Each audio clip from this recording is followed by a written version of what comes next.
सर्वांना नमस्कार. मास्टर विशाल sir YouTube चॅनलवरती आपलं सर्वांचं पुन्हा एकदा सहर्ष स्वागत. आज सकाळी एक महत्त्वाचा व्हिडिओ तुमच्यापर्यंत पोहोच केलेला आहे की ज्याच्यामध्ये 2.5 लाख पदे रिक्त असताना हे राजकारण किंवा त्या पोलीस भरती किंवा त्याच पद्धतीने इतर घटकातील जे राजकारण आहे तुमच्यापर्यंत मी पोहोच केलेला आहे की कशा पद्धतीनं पोलीस भरती पडत नाही किंवा पोलीस भरती न पडण्याचं कारण काय, पाडली तर कधी पाडतील किंवा कशा पद्धतीने पाडतील, किती पदांची पाडतील आणि मुलांना कसा मज्जाव करतील, हा पूर्ण विश्लेषण त्याच्यावरती मी दिलेला आहे. तो जो व्हिडिओ पाहिला नसाल तर या व्हिडिओच्या शेवटी एक आयकॉन येईल, त्या आयकॉनवरती टच करून तुम्ही तो व्हिडिओ पाहून घ्यायचा आहे.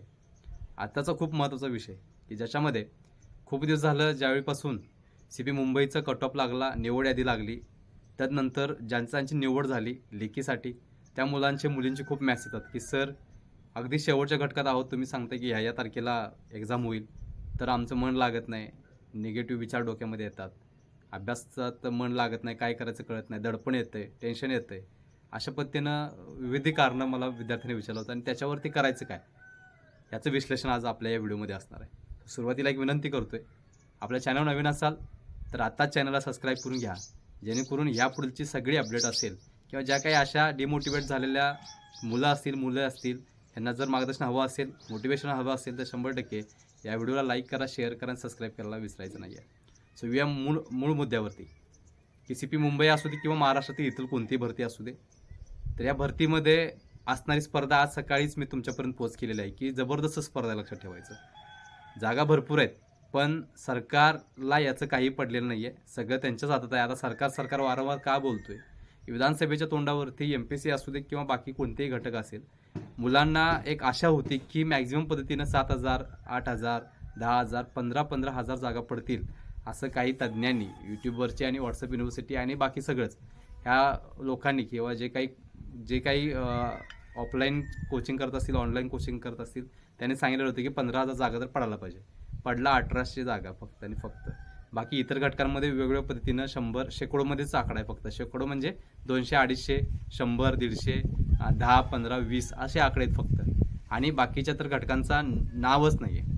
तो अशा पद्धतीनं कॉम्पिटिशन जबरदस्त असताना, आता ही कॉम्पिटिशन एवढी मोठी असताना ह्या पोलीस भरतीवरती मी येतोय परत की पोलीस भरतीसाठी एकाच ज्या प्रमाणात जे काही घटकांमध्ये मुलांची निवड झाले, शिपाई असेल, मग कारागृह असेल, मग मुलगी असेल, मुलगा असेल, कुणी असेल, समांतर आरक्षणचे सर्व मुलं मुली असतील, तर लक्षात ठेवा तुम्ही सुरुवातीला ग्राउंडमधून 138 मुलांच्या मधून सिलेक्ट झाला आहे. पहिली गोष्ट, तुम्ही ग्राउंडमधून लेखीपर्यंत येऊपर्यंत मी जो पूर्ण अभ्यास केला ह्या भरतीचा 2022-23 जवळजवळ वर्ष झाला आता अभ्यास करतोय, तर हे पूर्ण महत्त्वाचा गायडन्स आहे, तुम्हाला मोटिवेट करतोय, खूप महत्त्वाचा विषय आहे. तुम्ही 138 मुलांमधून, तुम्ही 138 मुलींमधून, हा रेशो कमी जास्त आहे लक्षात ठेवा, घटक वाईज मी ओव्हरऑल सांगतोय. जे काही 15, 13, 14 लाख अर्ज आलेले होते आणि त्याला एकंदरीत असणाऱ्या जाग्या ह्याच्यानुसार तुम्हाला मी आकडा सांगतोय.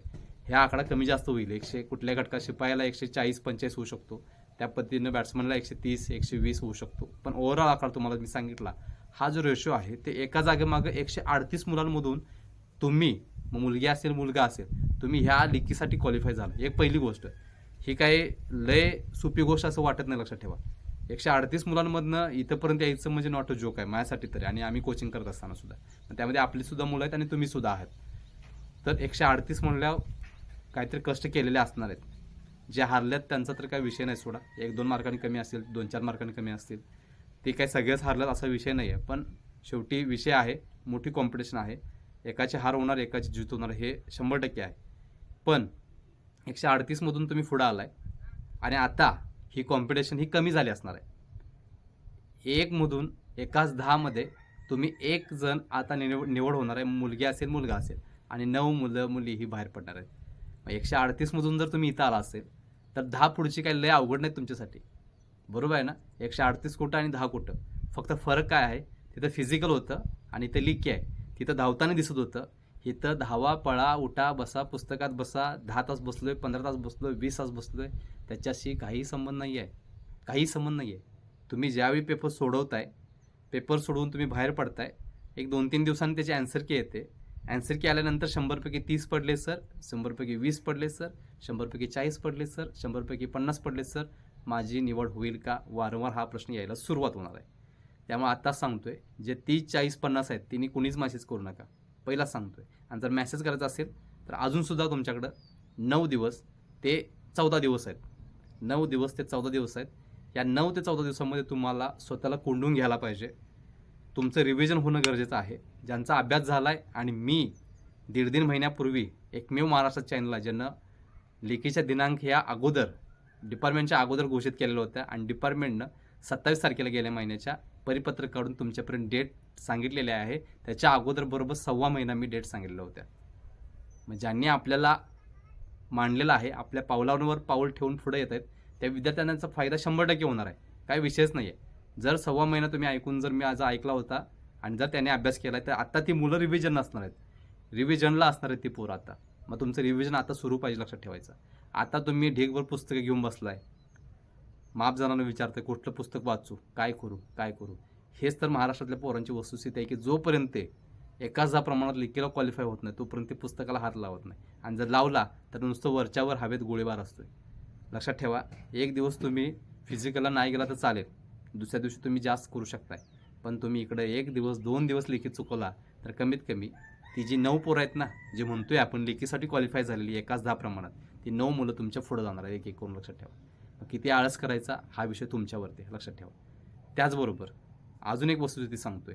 तुम्ही जर लेखीतनं बाहेर पडला 1 मार्कानं, 2 मार्कानं, 3 मार्कानं, ना तुम्ही डिस्क्वालिफाय ना तुम्ही निवड, तुम्ही बरोबर मध्ये अडकताय. त्याचं नाव आहे वेटिंग लिस्ट, समजलं. आणि मग वेटिंगचा मग आम्ही 21चं केलं आहे, सगळं 21चं आम्ही भोगलं आहे, आम्ही मुलांना सपोर्ट केलेला आहे, आम्हाला सगळ्या गोष्टी माहीत आहेत.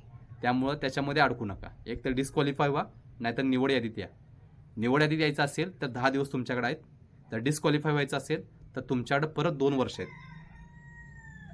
मग 2 वर्ष तुम्ही हार्डवर्क करणार की इथं 10 दिवस हार्डवर्क करणार, आता हे समजून घ्या. ह्या गोष्टी समजून घेतला तर त्या पद्धतीनं नैराश्य आणायचं की नाही आणायचं हे सगळ्या गोष्टी तुमच्यात आहेत. सिलेक्शन यादीमध्ये यायचं की नाही यायचं ह्या सुद्धा गोष्टी तुमच्या हातात आहेत. समजलं काय म्हणतोय? सो तुम्ही आतापासून विचार करा. मी अजूनपर्यंत सांगतोय, निगेटिव्ह व्यक्ती असतील, ती घरातली असतील, बाहेरचे असतील, निगेटिव्ह विचारांना सुद्धा थारा देऊ नका, निगेटिव्ह गोष्टींचा विचारच करू नका. फक्त आणि फक्त अभ्यासावरती फोकस करा. त्याचबरोबर खूप महत्त्वाचा की सर कुठले घटक करू पहिला, मी ह्याच्या आधी पण सांगितले, काही कौशल्य चाचणी आहेत, ते घटक थोडेसे मी नंतर सांगतोय. पहिला ज्या घटकाला कौशल्य चाचणी नाही आहे, फॉर एक्झाम्पल शिपाई असेल, प्रिझन असेल म्हणजे कारागृह घटक असेल, तर ह्याच्यासाठी तुमच्याकडे स्किल टेस्टचा काय विषय येत नाही. मग ह्या घटकासाठी पोर्शन हा जरा कमी सेमच आहे, 99% सेमच आहे, लक्षात ठेवा. मग आता पोलीस कॉन्स्टेबल आणि कारागृहासाठी तुम्हाला काय करायला पाहिजे?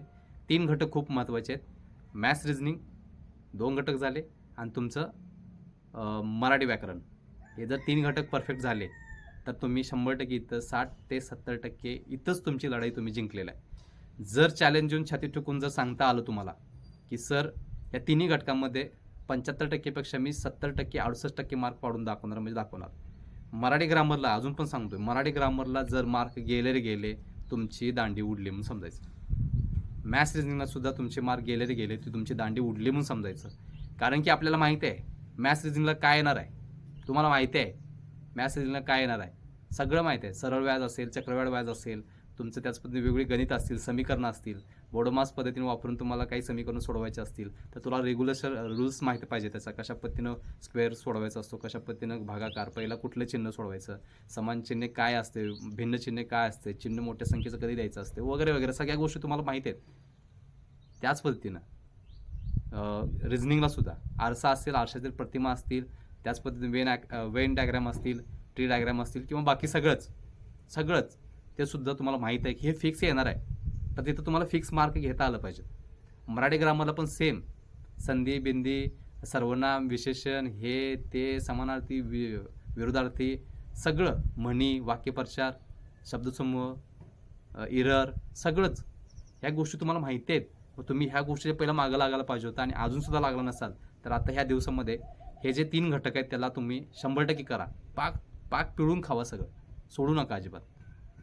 75% पेक्षा इथं 70% मार्क पडले, त्या उर्वरित जे काही 25-30% आहे त्याच्यामध्ये खूप मोठा महासागर आहे, त्याच्यामध्ये मग तुम्हाला GK GS वगैरे लय मोठा पोर्शन आहे. आणि त्याचबरोबर करंट अफेअर ऑल ओव्हर महाराष्ट्रासोबत मुंबईची कॉम्पिटिशन वाढत आहे, त्याच पद्धतीनं राष्ट्रीय लेवलच्या आंतरराष्ट्रीय लेवलच्या चालू घडामोडी येणार आणि मुंबईचा कट ऑफ किंवा मुंबईचा लिस्टमध्ये यायचं की नाही यायचं हे आता अलीकडच्या 2 भरतीमध्ये 19 पासून 20 21 पासून हे ठरवते कोण सांगतोय, चालू घडामोडी करंट अफेअर ठरवते. जे काही 8-9 प्रश्न येतील करंट अफेअरवरती आणि त्यातल्या जर तुम्हाला 6-7 जर बरोबर आले तर तुमची शीट बसली म्हणून समजायचं. छाती ठोकपणे सांगतोय, तुमची शीट बसली म्हणून समजायचं. मग आता तुम्ही ठरवायचं आहे की कशा पद्धतीने अभ्यास करायचा आहे. उर्वरित 10 दिवसांमध्ये जर तुमच्या मनामध्ये वारंवार एवढं डोकं फोडून सांगून जर निगेटिव्ह विचार येत असतील तर लक्षात ठेवा कुठंतरी चुकते आणि स्वतःच्या पायावरती स्वतः दगड मारून घ्यायला तुम्ही स्वतः जबाबदार असणार. लक्षात ठेवा. 10 दिवस 12 तास 14 तास 16 तास करून प्रॉपर अभ्यास करताय नियोजनबद्ध आणि जर टंगळामंगळ करताय, आळस करताय, उद्या बघूया परवा बघूया, लांब लागेल, कोणतर सांगितलंय XYZनं की आचारसंहितेच्या नंतर पेपर होणार आहेत, दिवाळीनंतर पेपर होणार आहेत, निवडणुकीनंतर पेपर होणार आहेत, कळेल त्यांना.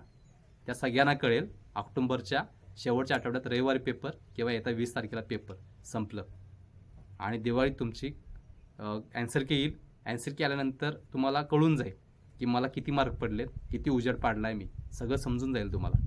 ठीक आहे. जास्त उजेड पाडायचा असेल तर ह्या 10 ते 12 दिवसांमध्ये प्रॉपर नियोजनबद्दलसुद्धा अभ्यास करू शकताय. त्याच पद्धतीनं आत्मविश्वास असा ठेवायचा की वाचणाऱ्या प्रत्येक शब्दाला चॅलेंज देता आलं पाहिजे की येणाऱ्या तू कसा पण ये, उलटा ये, सुलटा ये, फुलटा ये, ऑप्शनमध्ये ये, प्रश्नामध्ये ये, कसा पण ये, तुला सोडणार नाही. प्रत्येक शब्दाला सांगा आणि रिव्हिजन करा. ह्याच्या पाठीमागं तुम्ही काही नोट्स काढले असतील, तुमचे काही फॉर्म्युले असतील किंवा बाकी अदर जे इम्पॉर्टंट डेट्स असतील, इतिहासातील असतील, मग करंट अफेअरमधल्या डेट्स असतील, त्या खूप महत्त्वाचा असतो. त्याच पद्धतीनं जे काही दिवस आहेत दिनविशेष ओके किंवा वेगवेगळे दिवस असतात, पुरस्कार असतील, क्रीडा विशेष असेल, क्रीडावरती तर 2-3 प्रश्न 100% असतात, पुरस्कार असतील. अशा पद्धतीनं अलीकडे काही महत्त्वाचे व्यक्ती ज्यांचा मृत्यू झाला असेल तर त्यांच्याशी संबंधित काही घटक असतील, हे सगळं येणार म्हणजे येणार. मग तुम्हाला कळायला पाहिजे बाबा की ट्रिकी अभ्यास म्हणजे काय, हेच आहे. काय विचारणार आहेत त्याच्यावरती अभ्यास करा. बरोबर आहे ना. सो अभ्यास कसा करायचा ह्याच्यावरती एक व्हिडिओ येईल की कुठला घटक चालकला काय आहे, चालकला फक्त काय मोटर अधिनियम कायदा जे आहेत वेगवेगळे त्याच्यावरती 1-2-3 प्रश्न 100% असणार आहेत. तांत्रिक प्रश्न म्हणजे हेच असतात. त्याच पद्धतीनं RTOचे रूल्स रेग्युलेशन असेल, RTOची चिन्ह असतील, ह्याच्यावरती प्रश्न येणार आहे. अशाच पद्धतीनं बॅट्समनला काहीतरी 1-2-3 वाद्यांवरती प्रश्न येतील, त्याची स्थापना असेल, कुठं वाद्य कुठं वापरलं जातं, कुठल्या राज्यामध्ये त्याचा शोध लागला किंवा कुठं उगम झाला, कुठे त्याचा स्थापना झाली वगैरे वगैरे, ह्या सगळ्या गोष्टीवरती प्रश्न येतील 2-3 100%. कारण तांत्रिक बाबींवरती हा विचारला जाणार आहे. कारागृह आणि पोलीस शिपाई विषय नाही, फक्त जे काय बॅट्समन आणि चालक हा विषय सांगतो तुम्हाला. सो नियोजनबद्ध अभ्यास करा. कोणत्या घटकाचा पेपर देतोय, पोर्शन काय आहे हे सुद्धा खूप महत्त्वाचं आहे. पोरं काय करतात, सरसकट एकसारखा अभ्यास करतात, सरसकट एकसारखा अभ्यास करतात. तसं करू नका. तांत्रिक बाबी म्हणजे सांगतो तुम्हाला, तिथं सुद्धा 8-9 मार्कांवरती तांत्रिक बाबीवरती प्रश्न आले समजा 7-8 मार्कांवरती, तरीसुद्धा तुमची बत्ती गुल होऊ शकते. लक्षात ठेवायचं. मग तुम्ही म्हणणार आम्हाला माहीतच नव्हतं, आईला एवढे प्रश्न येणार, चालकवरती वेगळंच काय अधिनियम, कुठला अधिनियम आम्हाला माहीत पण नाही. पण मी डोकं फोडून सांगतोय. आत्ताच्या व्हिडिओमध्ये पण सांगितलं आहे, पाठिंबाच्या व्हिडिओमध्ये पण सांगितलेलं आहेत. वेगवेगळे RTOचे रूल्स रेग्युलेशन असतील, चिन्ह असतील, साल असतील, बाकी सगळं कायदे असतील, त्याच्यावरती तुम्हाला प्रश्न येणार म्हणजे येणार. समजलं काय म्हणतोय. सो खूप महत्त्वाचा विषय होता की सर आम्ही डिमोटिवेट झालोय, आम्ही काय करायचं. आता तुम्ही ठरवायचं ह्या 10 दिवसांमध्ये वर्दीवर वर्णी घालायची का 2 वर्षानंतर परत प्रयत्न करायचा आणि 3ऱ्या वर्षी आमची जॉईनिंग होईल. म्हणजे आता 24 चालू आहे, 27ला तुमचं नियोजन होईल किंवा तुम्ही डिपार्टमेंटमध्ये या. त्यावेळी एका जागेमागं 160 मुलं असतील, एका मुलीमागं 160 मुली असतील आणि त्यामध्ये जर नाही निवड झाली तर परत 3 वर्ष म्हणजे 2029. त्यावेळी तुमचं वय किती असणार आहे बघायचं. त्यामुळं काय करायचं हे तुमच्याकडे येतात. शेवटचे 10 दिवस हे अतिशय महत्त्वाचे आहेत. शेवटचे 10 दिवस पण नाहीत, 9 दिवस पकडा आणि दिवस कमी पकडा. घरातून कोंडून घ्या, कुणालाही दिसू नका 10 दिवस. आणि ज्यावेळी वर्दी लागेल त्यावेळी 100% बाहेर पडा आणि स्वतःला सांगा की मी जिंकलोय आणि ह्या 10 दिवसांमध्ये मी सुद्धा करून दाखवले. करता येतं, नाही असा विषय नाही. तुमच्याकडे आत्मविश्वास, जिद्द, चिकाटी, हार्डवर्क करण्याची ताकद, सगळंच. आणि जिथं तुम्हाला एनर्जी भेटते तिथे एनर्जीमध्ये 5 मिनटं 10 मिनटं कोणी व्यक्ती असतील, तुमचे सर असतील, तुमचे आयडॉल असतील आणि दगडरूपी असेल, मानवरूपी असेल, कोणी असेल, तिथे जाऊन 5 मिनटं दिवसातून जाऊन बसायचा प्रयत्न करा. जेणेकरून तुम्हाला एनर्जी भेटते. अशा ठिकाणीच बसा. मनन चिंतन ह्या गोष्टी खूप महत्त्वाच्या आहेत. तुम्ही किती वाचलाय डझंट मॅटर. तुम्ही काय वाचलाय आणि त्याच्यावरती तुमचं मनन चिंतन आणि त्यातनं तुम्ही किती घेतलाय ह्या गोष्टी खूप महत्त्वाच्या आहेत. अभ्यास कसा करावा हा विषय नंतरचा आहे, पण आत्ता 10 दिवसामध्ये हे सांगून तुम्हाला परत डायव्हर्ट करूपर्यंत 2-3 दिवस जातील. एवढा वेळ आपल्याकडे नाही आहे, तुमच्याकडे पण नाही आणि माझ्याकडे पण नाही. त्यामुळं अभ्यास करत असताना प्रॉपर नियोजनबद्ध अभ्यास करा आणि येणाऱ्या भरतीसाठी लक्षात ठेवा, टार्गेट मोठंच ठेवायचं आत्मविश्वासानं. अभ्यास 10 दिवस चालू केला आहे, स्वतःला कारणं देऊ नका. कारणं देणारे कधीच मोठी होत नाहीत, तुम्हाला माहीत आहे. त्यामुळं एक गोष्ट खूप महत्त्वाची आहे की शेवटच्या दिवशी आत्मविश्वास, पेपर शेवटच्या दिवशी बाहेर पडूपर्यंत एकच डोक्यात पॉझिटिव्ह विचार, पेपर कसाही येऊ दे, मग तुमचा अभ्यास जरी झाला नसेल तरीसुद्धा एलिमिनेशन मेथडमध्ये तुम्हाला 100% मार्क मिळू शकतात. 4 पैकी 3, 3 पैकी 2, 2 पैकी 1 कशा पद्धतीने सोडवायचं हा सगळा विषय आहे. याच्यावरती पण लवकरात लवकर व्हिडिओ आणण्याचा प्रयत्न करेन. 1-2-3 मुद्दे आहेत. सो तुम्हाला मदत करण्याचं काम आपण पाठीमागं बनतोय आणि आता पण करतोय. सो आता शेवटच्या 10 दिवसांमध्ये काय करायचा हा सगळा विषय तुमचा आहे. वारंवार सगळ्या गोष्टी तुमच्यापर्यंत मी पोच केलेल्या आहेत. कशा पद्धतीने अभ्यास करायचा हे पण तुम्हाला मी सांगितलेलं आहे. जवळजवळ 2.5 महिन्यापूर्वी पूर्ण पोर्शन सांगितलेलं होतं की तुम्हाला कोणत्या घटकांवरती प्रश्न येणार आहेत ते पण तुम्हाला मी सांगितलेलं होतं. सो महत्त्वाच्या विषयावरती आज तुमच्यासोबत बोललेलो आहे. 15 वर्षाचं जे काही मी अनुभवलेलं आहे, पोरांबरोबर पोहोचवलेलं आहे आणि त्यांना त्यांच्या सक्सेसपर्यंत पोहोचवलेलं आहे. सेंट्रल डिफेन्स, स्टेट डिफेन्स दोन्ही क्षेत्रात सुद्धा सांगतोय. त्यामुळं खूप मोठा अनुभव आहे. जे तुम्हाला मगापासून बोललेलं सांगेल त्याच्यामुळे तुम्हाला समजून आलं असेल की काय विषय आहे. त्यामुळे एवढं मोफत कुणीही देणार नाही, मी देतोय. तर फक्त त्याच दृष्टिकोनातून पावलावर पाऊल टाकून तुम्ही पुढे चला. येणारा दिवस हा तुमचा असेल आणि फायनली निवड झाल्यानंतर फक्त एक मेसेज करा की सर, एका मेसेजसाठी, एका लाईनीसाठी आमची आतुरता असते की सर माझी निवड झाली आणि ह्या निवडीमध्ये माझा स्वार्थ आहे, लक्षात ठेवा. बस दुसरा माझ्याकडनं तुमच्याकडनं काय मिळणार आहे, मी काय मिळवणार आहे, काही संबंध नाही त्याच्याशी आणि कधी पण नाही केलं.